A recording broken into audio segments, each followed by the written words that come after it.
네, 2024년 2월 셋째 주 뉴스 리딩 시작하겠습니다. 이동통신 3사가 월 3만원대의 저렴한 5G 요금제를 새로 마련하겠다고 밝혔습니다.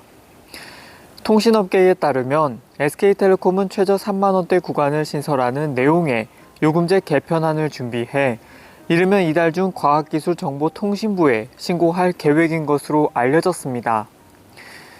LG유플러스도 마찬가지로 3월 안에 최저 3만원대의 5G 요금제 출시를 추진 중인 것으로 전해졌습니다.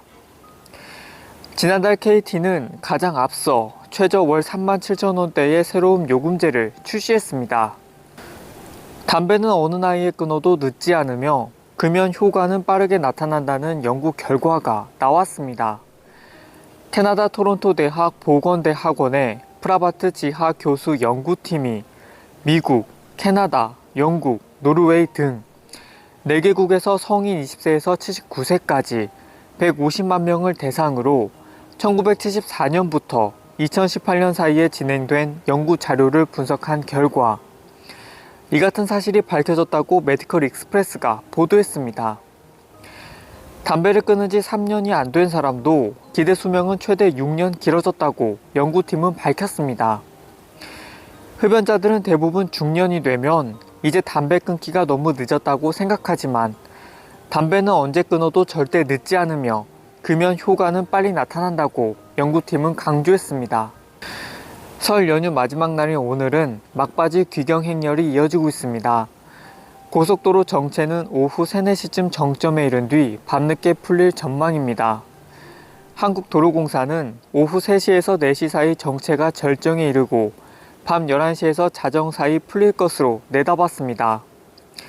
오늘 하루 지방에서 수도권으로 42만 대, 수도권에서 지방으로는 34만 대가 이동하는 등 전국 고속도로 교통량이 420만 대에 이를 전망입니다.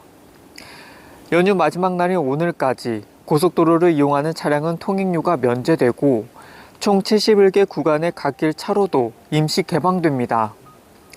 또 휴게소와 분기점 등 차량 집중 구간을 중심으로 드론과 암행 순찰차를 이용한 교통법규 위반 단속이 강화됩니다. 초등학교 3학년부터 TV보다 스마트폰을 이용하는 시간이 더 많다는 조사 결과가 나왔습니다. 전체 조사 대상 어린이의 스마트폰 사용 용도는 동영상 시청이 70.3%로 가장 많았고 게임과 정보 검색, 사진 촬영 및 편집이 그 뒤를 이었습니다. 만 2세가 되기 전부터 스마트폰을 쓰는 경우도 30%에 달했는데요. 세계보건기구는 2살 미만 어린이가 TV나 비디오 게임 등 전자기기 스크린을 보며 정적인 시간을 보내지 않도록 권고하고 있습니다. 수영 대표팀의 김우민 선수가 13년 만에 한국 수영의 세계선수권대회 금메달을 안겼습니다. 김우민 선수는 카타르 도하에서 열린 세계수영선수권대회 남자 자유형 400m 결승에서 3분 42초 71로 가장 먼저 터치패드를 찍으며 금메달을 목에 걸었습니다. 과학기술정보통신부가 이동통신 단말장치 유통구조 개선에 관한 법률, 이른바 단통법 폐지 후에도 선택 약정 할인을 선택하는 소비자들에게 현재 수준 이상의 혜택을 제공하기 위한 법 개정을 추진 중입니다.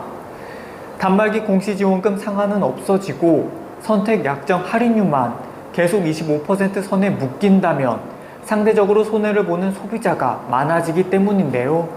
과기정통부는 향후 요금 할인의 선택권은 보장하되 지원금 경쟁을 저해하지 않도록 선택 약정 제도를 운용할 방침이라고 밝혔습니다. 한국토지주택공사 LH가 주택 공급 불안 해소를 위해 10만 5천 호의 주택 인허가와 5만 호의 착공을 추진하고 건설 경기 활성화를 위해 사업비 18조 4천억 원의 65%를 상반기 중 조기 집행합니다.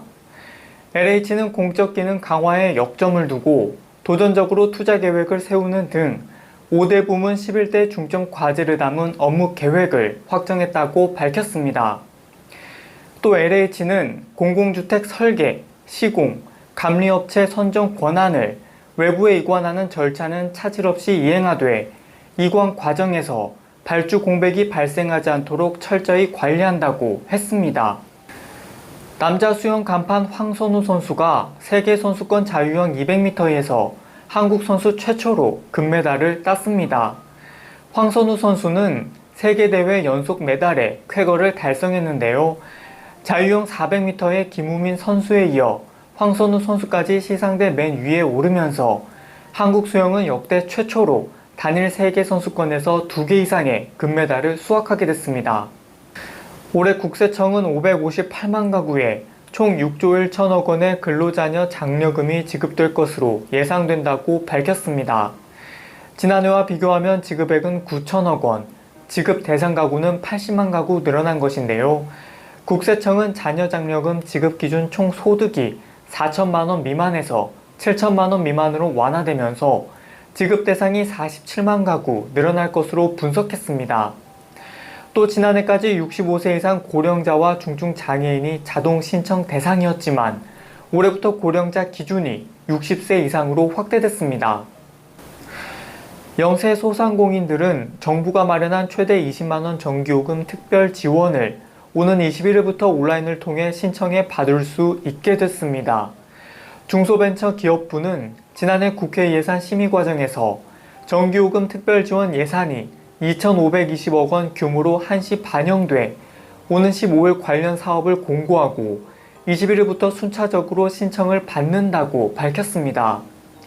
지원 대상은 공고일 기준 활동 중이고 연매출 3천만 원 이하이며 사업장용 전기요금을 부담하는 개인 또는 법인 사업자입니다. 정부와 금융당국이 반도체나 2차전지 등 첨단 산업과 중소기업을 위해 맞춤형 금융지원에 나서기로 했습니다. 기업 금융지원액은 총 76조 원 규모로 우선 반도체 등 첨단 산업을 영위하는 대기업 등에 20조 원을 지원합니다.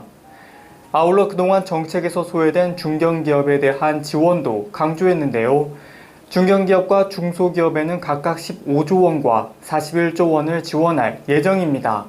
여성가족부는 미지급된 양육비를 국가가 먼저 주고 나중에 받아내는 양육비 선지급제 도입을 검토하고 있다고 밝혔습니다. 양육비 선지급제는 비양육 부모로부터 양육비를 받지 못한 부모에게 정부가 이를 대신 지급한 후 비양육 부모로부터 받아내는 것으로 윤 대통령의 대선 공약이기도 합니다. 여가부에 따르면 다음 달 초 열릴 예정인 민생 토론회에서 양육비 선지급제 도입에 관한 내용이 언급될 것으로 보입니다. 정부가 다음 달까지 약 300억 원의 예산을 투입해 농축수산물 할인 지원을 이어갑니다. 기획재정부 1차관은 정부 서울청사에서 열린 비상경제 차관 회의 겸 물가관계 차관 회의에서 과일, 오징어 등 물가 불안 품목을 최대 50%까지 할인하겠다고 밝혔습니다. 또한 수산물 온누리 상품권 환급 행사도 전국 68개 전통시장에서 상반기 매달 개최할 계획이라며 대파 3,000톤, 수입과일 30만 톤 할당 관세 물량을 신속 도입하고 배추, 무 8,000톤을 추가 비축하겠다고 말했습니다. 앞으로 화재 진압 과정에서 다친 소방관이나 범인 체포 중 상처를 입은 경찰관은 하루 간병비를 15만원까지 지원받을 수 있습니다. 인사혁신처는 이런 내용 등을 담은 공상공무원 간병비, 진료비 현실화 방안을 발표했습니다.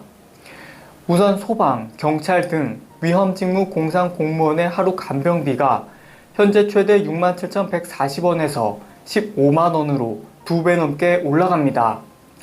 현재 위험직무 공상공무원은 부상, 질병에 따른 간병 등급에 따라 하루 간병비를 44,760원부터 67,140원까지 지원받는데 앞으로는 간병 등급과 관계없이 하루 15만원 이내에서 간병비 실비를 전액 지원받게 됩니다. 이달 말 종료될 예정인 유류세 인하 조치가 2개월 추가 연장됩니다.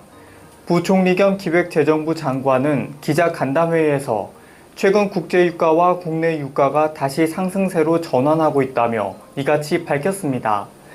현재 휘발유 유류세는 25% 인하된 리터당 615원으로 경유와 LPG 부탄은 각각 리터당 369원과 130원으로 37% 인하율이 유지됩니다.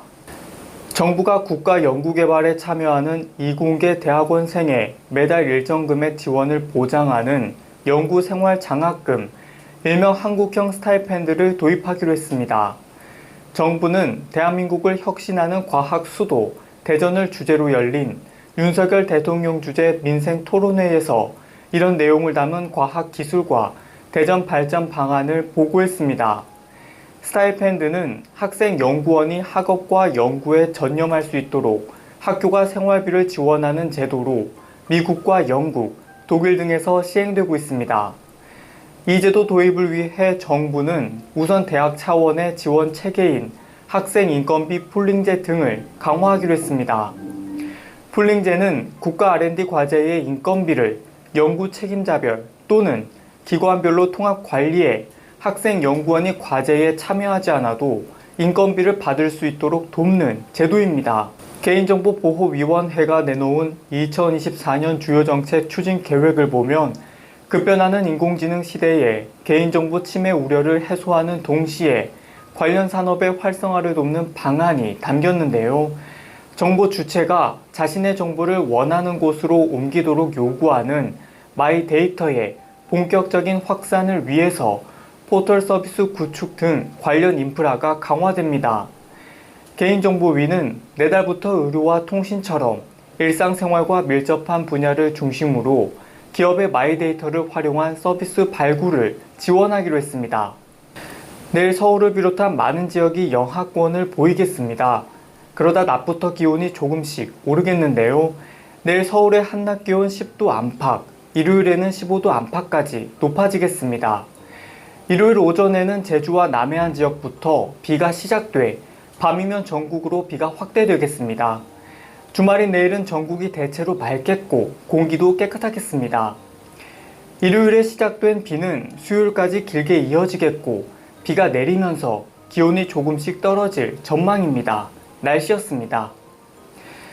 네, 2024년 2월 셋째 주 뉴스 리딩 마치겠습니다. 그럼 저는 다음 주에 뵙겠습니다.